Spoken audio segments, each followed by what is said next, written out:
충격이라. 골드바 판매 중단.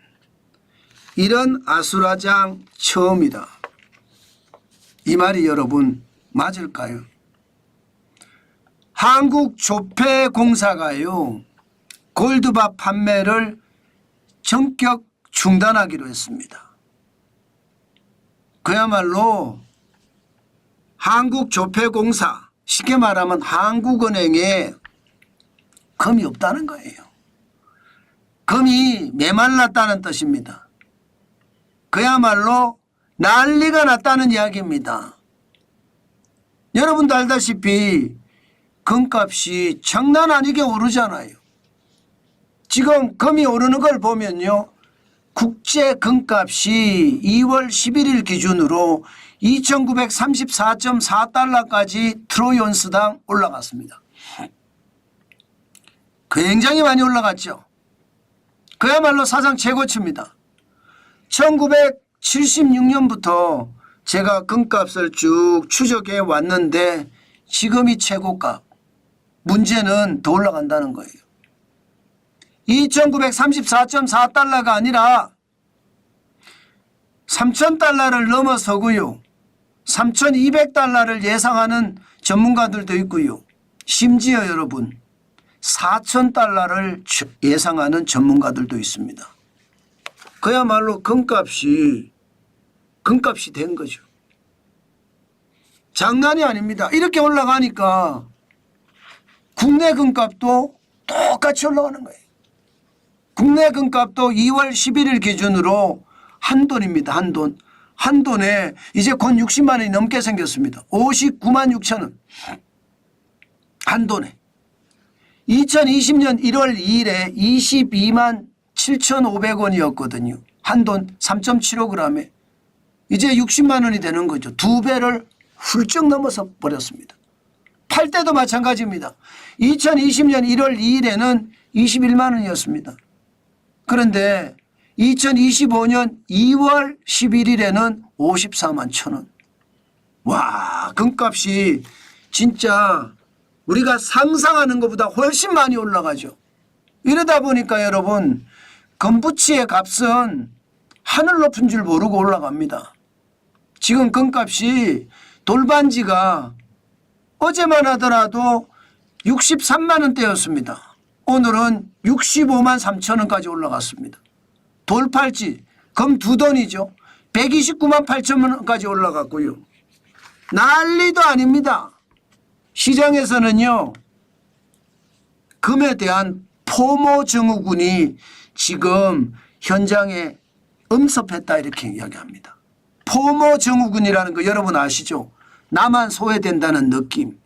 지금 내가 안 사면 나만 금 안 산 것 같은 느낌. 그 느낌 때문에 지금 심각해진다. 그래서 금사자, 금거래소도 금사자, 은행에서도 금사자. 그런데 금이 없어요, 금이.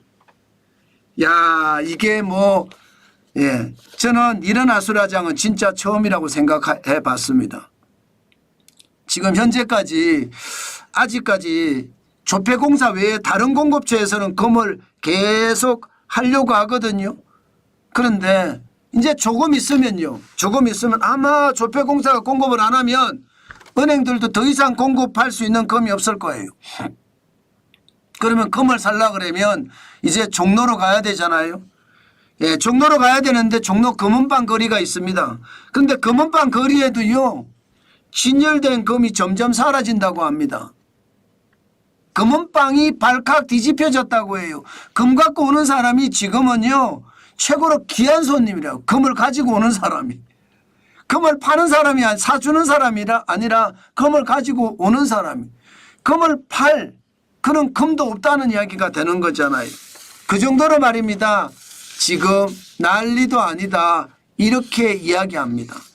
여러분, 국민은행, 신한은행, 우리은행에서 판매하는 골드 뱅킹 계좌 여러분 알다시피 27만 7,551개입니다. 역대 최다를 기록을 했습니다. 2월 달에 25만 3,529개였거든요. 예, 작년 2월 달에 딱 1년 만에 2만 개가 넘게 예, 금 계좌가 늘어난 거예요. 심지어 금거래소는요 연일 다운됩니다. 연일. 뭐 금을 팔 수 있는 금이 없으니까 금이 팔 수 있는 금이 있어야지 금 거래를 하는데 금을 팔 수 있는 금조차도 지금 굉장히 줄어드니까 시장에서는 걱정을 하는 거예요. 게다가 금수요는 앞으로 더 커질 거라는 거예요.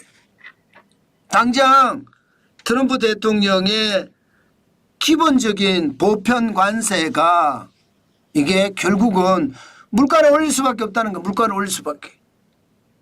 예, 물가를 올린다는 것은 결국 말입니다. 인플레이션이 심화된다는 이야기잖아요. 그러면 실물의 값은 점점 올라간다는 이야기죠. 그럼 금값은 더 올라가는 겁니다. 게다가 세계 중앙은행들이 금을 사자 금을 사 전부 난리예요. 특히 중국 같은 경우는요.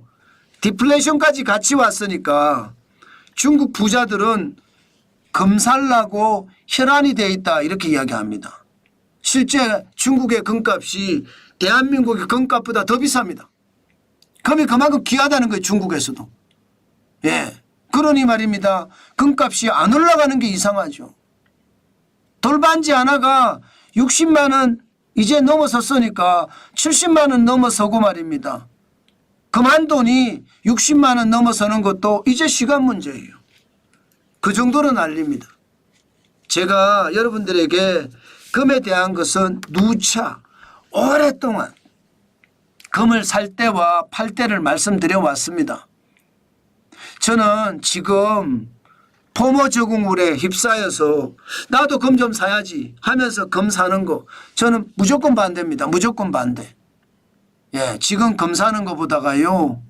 지금은요. 현금을 쌓아놓는 게 더 중요합니다. 금은요.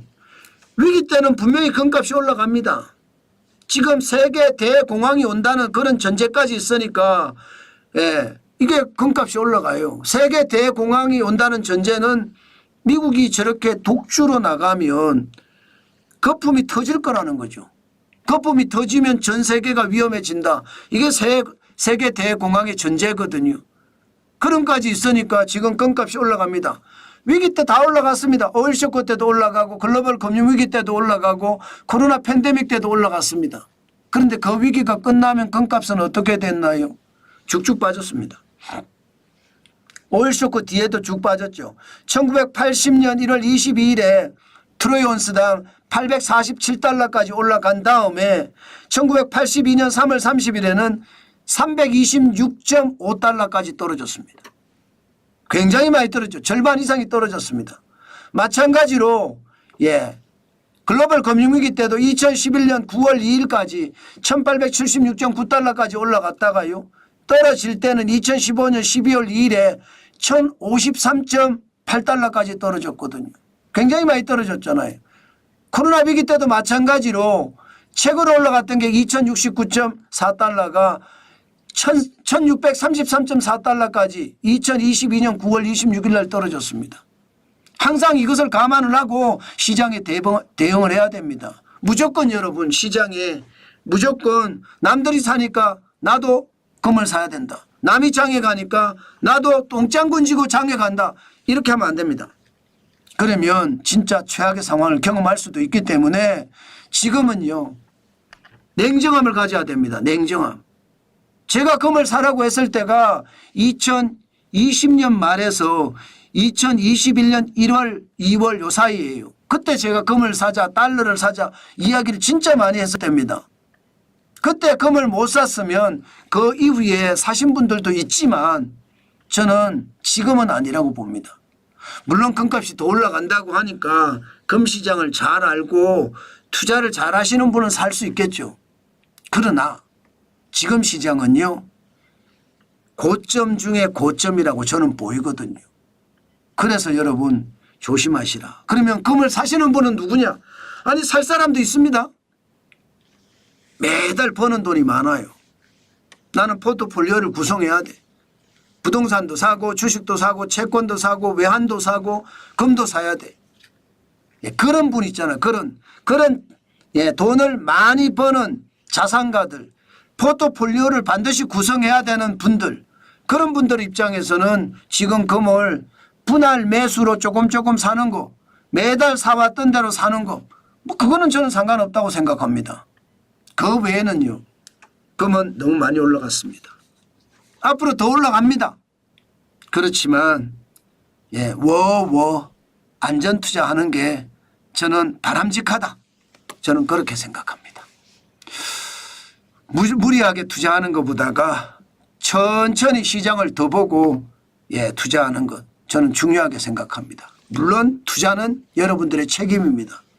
여러분들이 더 올라간다고 하니까 뭐 수수료도 감내하고 부가가치세도 감내하면서 나는 더 사겠다. 수수료가 여러분 10%수수료가 한 5%에서 7% 정도 됩니다. 부가가치세는 10%고요. 항상 감안을 하시면서 사셔야 된다. 또 금거래소에서는 아무래도 세금은 좀 줄어들지만요. 지금 사기는 쉽지 않다. 이렇게 생각을 하시고 시장을 보시는 거 굉장히 중요하다. 그 말씀 마지막으로 드립니다.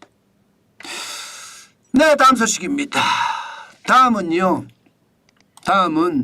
늘 제가 말씀을 드리지만 항상 말입니다.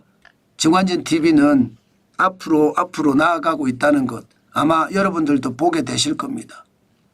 다음 내용은요. 항상 말입니다. 진일보된 뉴스를 여러분들에게 브리핑해 드린다는 것 반드시 생각을 하시고 정관진 TV를 보시면 진짜로 좋겠다. 그 말씀 강조합니다.